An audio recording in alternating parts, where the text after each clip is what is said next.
దేవునికి మహిమ కలుగును గాక. దేవుని నామంలో మీ అందరికీ శుభవందనాలు. అందరూ బాగున్నారండి?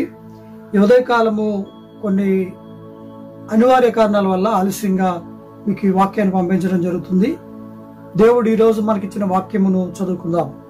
సామెతల గ్రంథము 2వ అధ్యాయము 6వ వచనం.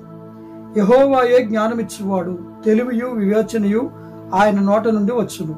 ప్రియులారా, మానవుడి భూమి మీద జీవించడానికి చాలా ప్రాముఖ్యమైనది జ్ఞానం కావాలి.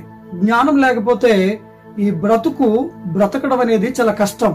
కనుక మానవ జ్ఞానంతో ఈ భూమి మీద ఏదో రకంగా మనం బ్రతికేయచ్చు, కానీ దేవుని జ్ఞానం అనేటువంటిది లేకపోతే ఈ లోకంలోనూ పరలోకంలోనూ బ్రతికే అవకాశాలు లేవు. కనుక దేవుని జ్ఞానాన్ని నేర్చుకుంటే అది తెలివియు చక్కటి ఉన్నతమైన స్థానాన్ని మనకిస్తుంది. కనుక జ్ఞానమై ఉన్నటువంటి యేసు వైపు చూచి ఆయన ఇచ్చే జ్ఞానాన్ని పొందుకొని గొప్ప దీవెనను పొందుకుందాం.